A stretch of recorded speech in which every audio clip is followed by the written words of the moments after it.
Assalamu alaikum, кадырман көрүүчүлөр. Мисир KG каналынын катталуучулары 2 февраль 2022 жыл Жалал Абад областы Сузак району Жергет айылындабыз. Бул жерде сиздерге көрсөтүүчү Бакыт мырзанын жаш тай бар экен. Ушул тайдан сиздерге маалымат беребиз. Андыктан биз менен чогуу болуп туруңуздар. Каналда жаңы болгондор каналга катталып, лайк басып, сунуштарды комментарийге жазсаңыздар болот. Ассаламу алейкум. Алейкум салам.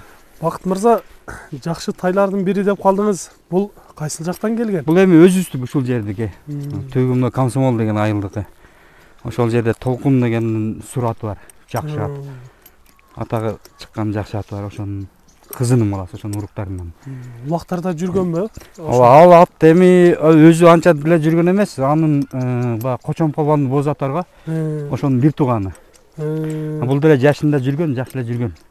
Эми азыр жалган кулун алып кулундарын сатып атат да. Демек уруктары жакшы. Уругу жакшы. Анын атасы дагы күрөң ат. Атасы ham жакшы ат. Күрөң чоң ат, жакшы ат. Атасы ham. Бул сизге качан келип калды? Азыр жашы канчада? Бул жазга 2 жаш болот. Бул июндун этектери туулган тай. Буну өзүмдүн досуман ошеден эле ээнчиге да алдым эле. Акчанын айнан сата турам алдым да. Эми кандай болду бул пародасы ошондо? Парода таза эле кара байыр. Атасы дагы, энеси дагы чоң, өзүбүздүн эле кара байырлардан. Жеген ичкендери, ден соолугу? Жеген ичкен ден соолугу өтө зор. Бою канча чыгып калат экен? Боюн точно тартпадым ушу. 1,50 нарак терагы да. 1,50 терагы. Жакшы. Сиздерге жакындан бери көрсөтөлүм, мындай жаныбар курч тайлардын бири көрүнөт. Буну үйрөтө элексиз? Жок, үйрөтүлө элек. Ошону үйрөтөйүн деп аттым да. Тияктары жакшы эле, таза көрүнөт. Тияктары, ден соолугу, жеп ичкени бардыгына жооп. Жана тик туяк деп койчу эле, ушул туяктан ушунда көрүнүп турат жаныбарымны. Көрсөңүздөр болот. Соорлары дагы жанында экен. Бул азыр тиштерин көрсөтөбү, жакындан карматабы? Тиштерин көрсөт аракет кылсак болот. Бир көрүсүп койсок жакшы болот эле. Сәл корсурак. Биздин көрүүчүлөргө жакшы көрсөтүп койсок. Мына жаныбар көрдүңүздөр, мына кулун тиштерди.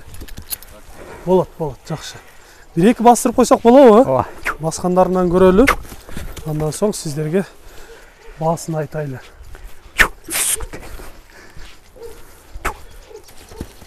Жаныбар чарсылдаган тай экен. Корс тай, өтө корс. Өзүңүзгө бир келечеги мындай билиндиби? Келечеги бар, Кудай кааласа. Корстугунда, курчтугунда өтө жакшы, айып жок. Эч жеринен айып таба албадым, өтө жакшы, бар жогу жакшы. Демек алган киши өкүнбөйт, алган киши, конечно, өкүнбөйт. Жакшы ат кылып минем. Жакшы ат кылып минем деген болмосо өкүнбөйт. Эми bundan бияга тарбияга карайт. Тарбияга дагы карайт. Эми жакшы адамдын колуна түшүп, жакшы тарбия көргөн болсо, өтө жакшы ат болуп чыгат. Эми бунун баасын айтаңыз. Канча дейсиз баасын? Баасын эми 150 миң деп атам. Сомо 150 миң деп атасыз? 150 миң, ооба. Негизи бул сурлардын тайлары ушундай кымбат эле сатылып жүрөт. Бул ал Толкун агянын тайлары өтө кымбат сатылат. Кымбат була кетет. 100 ылдыйына, 100 тегерегине кетпейт да. 150-200 кымбат кетет анын тайлары. Мына урматтуу көрүүчүлөр, эгер сиздерге ушул тай жаккан болсо, жакшылап келип, өзүңүздөр жакындан көрсөңүздөр болот. Жана ошондой эле сиздер дагы ушундай сатылуучу жылкылар болсо, кыймылсыз мүлк, автоунaalар болгон болсо, биздин экрандагы номерлерге чалсаңыздар болот. Сиздер үчүн ар дайым кызматта Мисир KG каналы. Биз менен ар дайым чогуу болуп туруңуздар. Кийинки чыгарылыштарда жолугушканча сиздер менен амандашабыз. Аман туруңуздар.